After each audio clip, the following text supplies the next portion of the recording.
Buenos días, familia. ¿Cómo estamos? ¿Cuánto tiempo, no? ¿Cuánto tiempo? Sí, he faltado 2 semanas. Sé que ustedes ya saben porque nunca faltan aquí, siempre vienen cada domingo. Sé que ustedes nunca fallan. Yo sí fallé 2 veces seguidas y me parece una eternidad. Así que qué gusto verlos esta mañana. Lo que pasó, el motivo por el cual estuve ausente 2 semanas seguidas, una enfermedad inesperada, amigdalitis, fue horrible. El jueves, el día de la Acción de Gracias, me di cuenta de que tenía un poco de tos y el viernes, el sábado, me daba cuenta de que estaba muy cansado y contra mi juicio fui a un juego de los Hornets el sábado con un amigo y perdimos. Y yo perdí más, porque en el camino de vuelta a casa me di cuenta de que no estaba bien. Y ustedes ya saben que Jorge, o el pastor G, como yo le digo, me quiere mucho, pero nunca quiere que yo le llame a las 9 el sábado por la noche, sobre todo cuando no le toca predicar. Porque cuando ve mi nombre en esa pantalla, ya sabe que algo no está bien. Así que él predicó con 12 horas más o menos de antelación y continuó la iglesia, gracias a Dios. Yo le doy la gloria a Dios porque no me necesita para llevar a cabo su plan. Y gracias también a Jorge. Pero el lunes continuó la enfermedad y iba de mal en peor. Me di cuenta de que estaba costándome tragar y estaba acumulando saliva porque no lo podía tragar, me dolía demasiado. El martes no podía dormirme porque no respiraba bien. Y en algún momento en el medio de la noche, como a las 3:30, me desperté de la nada, sufocando en esa saliva. Y yo a esta altura despierto a Julia, tengo miedo, estoy pensando que me va a tocar ir a urgencias para que me hagan alguna operación emergencial de garganta y apenas estoy respirando por mi nariz porque por mi boca no puedo. Y hablé con la gente en el teléfono de urgencias y no me dieron la confianza de que si necesitaba operarme, que lo podrían hacer ahí. Entonces, la única opción que tenía era esperar hasta la mañana para que fuera a un especialista con el que ya tenía una relación previa y esto sería como a las 9 cuando abrieron. Así que subí, salí de la cama porque me iba a dormir mejor o tenía posibilidad de dormirme si estaba sentado. Así que me senté en un sillón con un perrito. Ay, consuela, ¿no? Pero en ese momento, en esas 9 horas en la noche, oscuridad, silencio, yo tuve miedo, tuve mucho miedo. No sabía si esto iba a ser un momento muy serio, si iba a ser una emergencia. Tenía miedo porque no sabía si estaba seguro. No respiraba, fue la primera vez en mi vida que me costaba respirar. Y me sentí tan solo también, aunque tuviera el perrito ahí. Tenía miedo. Y hay momentos en la vida cuando esto va a pasar a todos, ¿verdad? Tenemos necesidades cotidianas, como necesidades sociales, queremos mantener una buena reputación, tenemos necesidades profesionales, fechas límites, necesidades financieras para que todo fluya bien. Pero hay algo que pasa cuando tienes una necesidad biológica, física, un nuevo nivel de desespero. Y eso es muy verdadero para mí. Yo soy de las personas que siempre que me enfermo busco mis síntomas en Google. Siempre me dice que estoy embarazado, pero esta vez yo sabía que sí, algo mal estaba. Algo estaba muy mal. Y no tenía la confianza de irme a urgencias esa noche. La única opción era quedarme en el silencio, en la oscuridad, esperando, en miedo y orar. Esa fue la única opción que tenía. ¿Has estado tú en esa silla? Lo único que puedes hacer es orar y esperar. No sabes lo que va a pasar, no sabes cómo va a salir, y lo único que te queda es orar. ¿A quién oras en ese momento? ¿Con quién hablas en ese momento? Uno de mis mejores amigos de toda la vida es ateo. Le llevaba siempre a la iglesia cuando éramos niños. Le llevaba los domingos por la mañana, en la tarde a la reunión de jóvenes también, pero siempre ha sido ateo. Hoy en día su vecino al lado es una iglesia y aún así nunca ha pisado ahí, no cree que Dios existe. Pero hace 2 semanas pasó algo interesante. Se fue al hospital con su esposa para el nacimiento de su primera hija y ella nació bien, gracias a Dios. Pero como muchos embarazos, hubo cosas imprevistas y había que hacerle una operación emergencial a su mujer. Y en ese momento él estuvo muy ansioso porque no esperaba que pasara algo así. Y me contó una semana después, yo creo que estaba buscando las palabras, pero me contó una semana después de que en ese momento él oró. Y me preguntaba, ¿a quién buscaba él en ese momento? ¿Qué tipo de Dios buscaba en ese momento? ¿Qué hace falta pasar para una persona que no cree que Dios existe, crea algo en ese Dios? Y fue un paso enorme para él. ¿Qué creía de Dios en ese momento? Fue lo mismo que yo creía o quería creer de Dios cuando yo estaba sentado en ese sillón.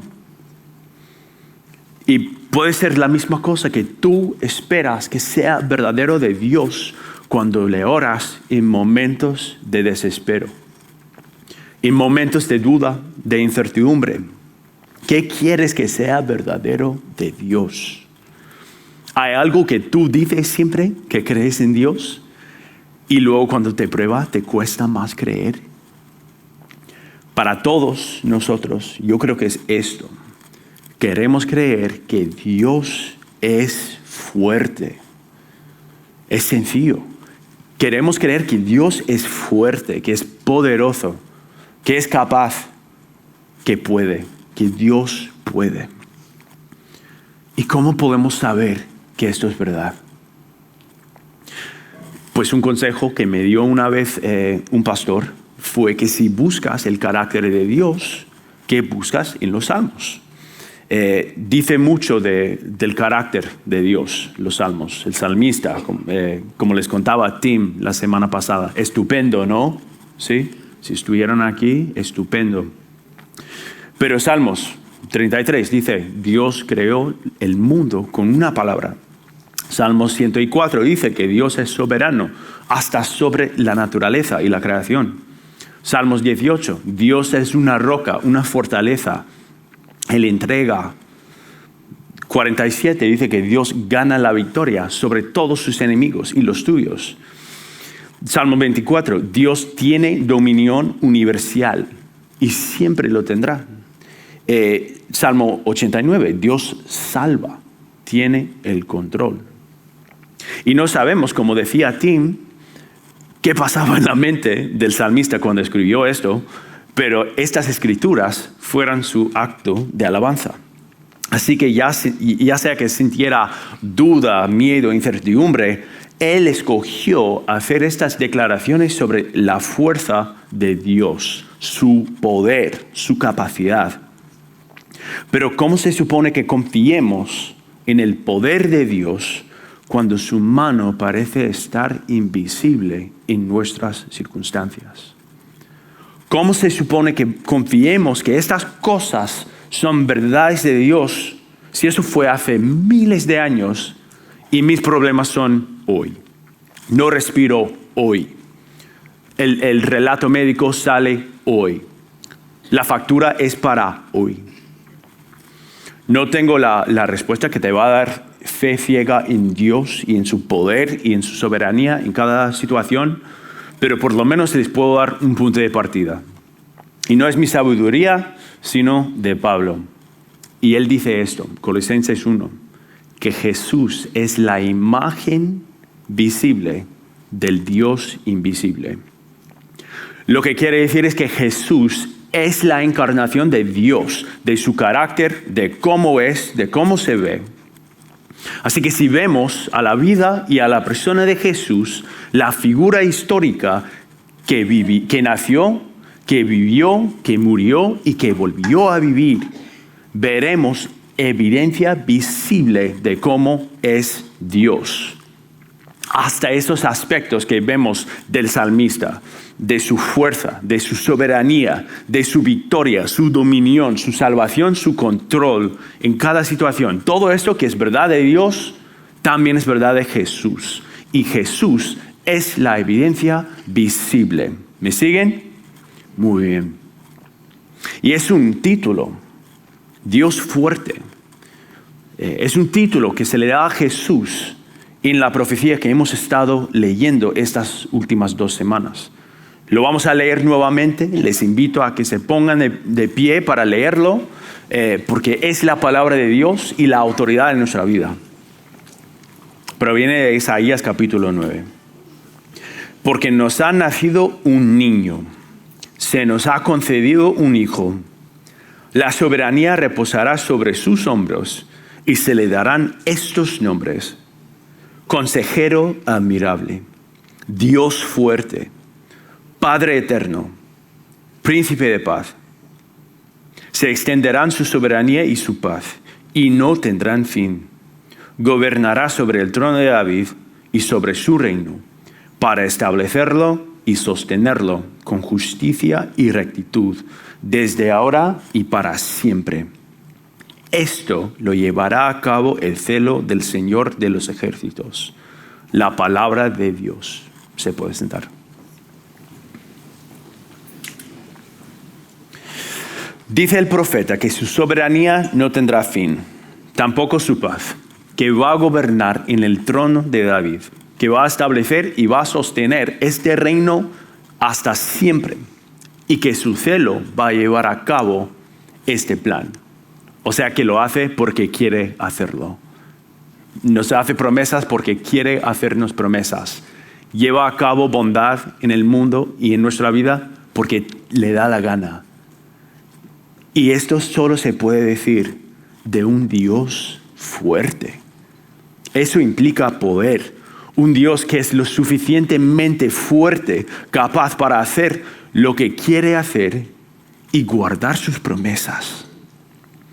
Y si pensamos en la audiencia de esta profecía, que eran los israelitas y los de Judá, que estaban viviendo bajo amenazas de guerra y de captividad, su realidad cotidiana estaba en la duda, estaba en certidumbre. Y este tipo de Dios iba a ser el único Dios que podía con sus necesidades. Ellos vivían en oscuridad y su realidad cotidiana fue manchada por la implicación de su pecado. Y ustedes ya saben, todos somos pecadores y sabemos lo que son las implicaciones del pecado. Relaciones liadas, enojo, tristeza, falta de confianza. Y esas personas habían vivido en esos pecados y en esas implicaciones por generaciones. Ya no se le veía como puestos aparte del mundo, como pueblo santo de Dios. El pecado les definía más que sus tradiciones religiosas y como resultado ellos ya no tenían esperanza, vivían en miedo. Gente cayó en uno de 2 campos, ¿no? Había gente que puso su confianza en alianzas políticas, ¿no? Para ser su fuerza, para ser su esperanza contra la guerra, contra la cautividad. Pero seguro esto no iba a ser suficiente. Piensen en hoy. Estados Unidos tiene fuerza militar, pero aún así nos da miedo pensar en un ataque militar porque hay amenazas legítimas. Así que la fuerza de algo mundial, de un ejército, nunca va a ser suficiente para darnos toda la esperanza que necesitamos. Así que tampoco fue para ellos. Y segundo, había gente que en vez de buscar la esperanza, buscaba disfrutar el tiempo que les quedaba viviendo en pecado. Si no puedo acceder a esperanza, por lo menos debería pasármelo bien. Y eso no es suficiente tampoco. Ninguna cantidad de placer hedonista o satisfacción mundana va a quitar el miedo de la muerte, de la mortalidad, de la finalidad de las cosas. Solamente un Dios todopoderoso nos puede sacar ese miedo. Solo un Dios así les podía salvar a ellos. Solo uno que tiene soberanía sobre cada circunstancia con esperanza para sus corazones que ya no tienen esperanza. La única esperanza que tenían era falsa. Ese es el único tipo de Dios que necesitaban ellos, que podía servir para ellos. Y es el Dios que necesitamos nosotros también. Sé que algunos de ustedes estarán en situaciones que parecen estar desesperados. Igual no tienes ni idea de lo que te tiene mañana. Y hay muchas formas que las cosas pueden salir que acaban mal para ti. O sabes también que estás caído, que no eres perfecto, que tienes pecado en tu vida, que sientes diariamente los efectos de ese pecado. Has visto la forma que tus acciones, tus pensamientos, tus palabras han hecho daño a los demás y que te han hecho daño a ti. Has hecho cosas de las cuales te arrepientas y parece que estás pagando el precio diariamente y para siempre de eso. Necesitamos todos un Dios fuerte. Necesitamos un Dios fuerte, soberano, sobre todas esas circunstancias y mayor que nuestro pecado, que sabemos que es mucho, ¿verdad? Estamos en oscuridad, estamos en silencio y en miedo, vivimos en esa oscuridad. Necesitamos esa gran luz que profetizó Isaías. Así que si Pablo tenía razón y que Jesús es la imagen visible del Dios invisible, entonces Jesús fue ese Dios fuerte que necesitábamos. ¿Es el Dios todopoderoso que nos puede salvar? Yo creo que no cabe lugar a dudas para creer en esa profecía. Verás que esa profecía fue escrita o declarada 700 años antes de que nació Jesús. Y luego hay manuscritos también que siguen en existencia desde el siglo 200 o 300 antes del nacimiento también de Jesús. Y también se le encontró en los rollos del Mar Muerto y en los textos masoréticos. Y eso es prueba contundente de que esto era lo que dijo el profeta. Y todo vino a pasar, todo llegó a pasar. Entonces, si la Biblia es la palabra inspirada por Dios y la profeta decía las palabras de Dios que Dios le dio perfectamente en ese periodo de tiempo de los israelitas en cautividad, es exactamente Él, el Dios todopoderoso que está llevando a cabo su voluntad soberana en toda la historia. Es Él encargado de escribir la narrativa, encargado de sus altos y bajos, no sorprendido por el ciclo constante de pecado, de tocar fondo, de arrepentir y de volver a rebelar contra Dios.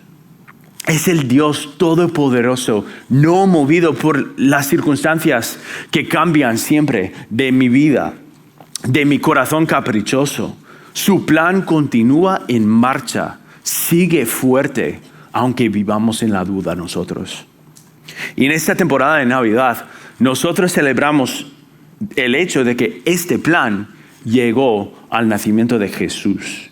Dios cumplió su promesa a traer luz en las tinieblas, dándonos sí mismo, entregándose como esperanza cuando la circunstancia no tenía esperanza. Jesús nació con todo el poder, todo el conocimiento y toda la soberanía de Dios, pero también a la vez con la sustancia tangible y visible de humanidad. Un misterio divino. Y el profeta Isaías más tarde, en el capítulo 53, describe cómo Jesús, en su divinidad y en su humanidad, sufrió por nosotros. Dice esto: creció en su presencia como vástago tierno, como raíz de tierra seca.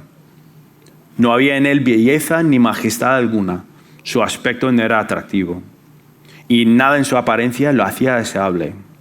Despreciado y rechazado por los hombres, varón de dolores, habituado al sufrimiento. Todos evitaban mirarlo. Fue despreciado y no lo estimamos.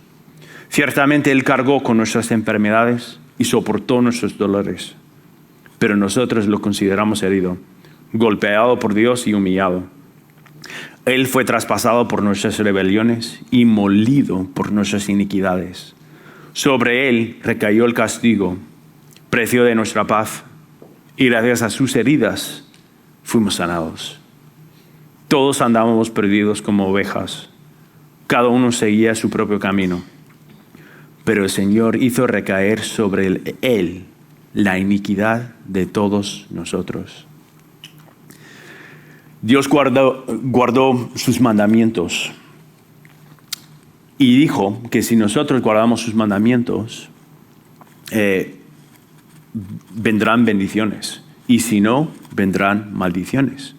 Y a final de cuentas, la maldición de la muerte es una separación eterna de Dios en sufrimiento constante. Y como Isaías escribe, y como todos nosotros sabemos, todos hemos pecado y seguido nuestro propio camino.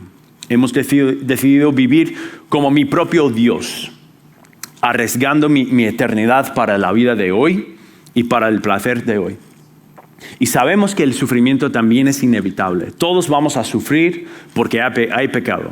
Este pecado quebró la relación, la naturaleza de la relación entre el hombre y Dios.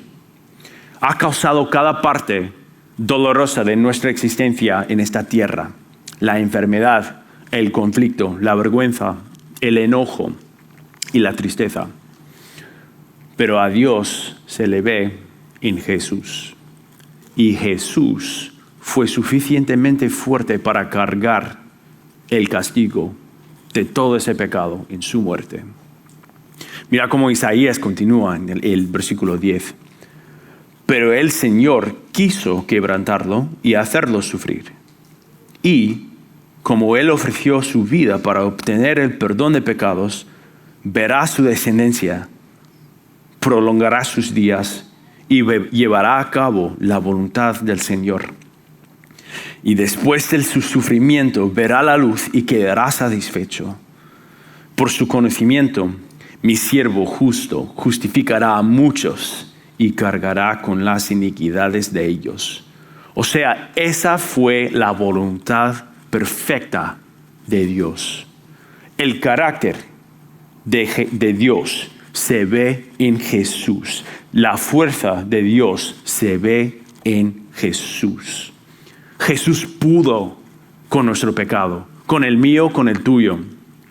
Podía cargar eso todo en sus hombros, en su sangre. Y no solamente los pecados que ya cometiste, sino los que cometerás en el resto de tu vida. Los que cometerán tus hijos y tus nietos. Dios es capaz. Dios es poderoso. Él puede. Lo sabemos porque vemos a Jesús. Él puede hacerlo. La prueba es que aún en la muerte, Jesús vivió. Y Él probó que el Dios Todopoderoso del Antiguo Testamento reina hoy porque viene de vuelta y promesa que va a continuar a cargar nuestro pecado en sus hombros. Y Él probó que todo esto era verdadero, que el Dios del Antiguo Testamento no era otra forma de mitología, intentando explicar por qué existimos y por qué las relaciones con la gente son así. Él sí puede porque lo hizo. Él sí puede entregarte porque ya se entregó a Él mismo. Él va a guardar sus promesas porque es lo que hace. Tenemos un montón de pruebas. Y es el Dios que consideramos cuando celebramos el nacimiento de Jesús en el pesebre. Un bebé precioso y un Dios todopoderoso. Dios nos lo mandó porque siempre fue la parte principal del plan infalible, imparable de Dios para salvarnos de la enfermedad que nos hemos causado. Así que si Dios puede hacer todo eso a través de Jesús, para toda la humanidad, para la narrativa del mundo, lo puede hacer también en tu vida. Así que mientras encerramos ahora, hay dos formas que podemos confiar en un Dios todopoderoso. Primero, confiemos que Dios nos puede salvar del pecado. Tú puedes estar alejado de Dios, pensar que no tienes una relación con Él. Tú puedes pensar que has pecado demasiado para que te salve, para que te dé otra chance, para que te haga un milagro, para que te cambie. Pero Él es fuerte. Él es más fuerte que tu pecado.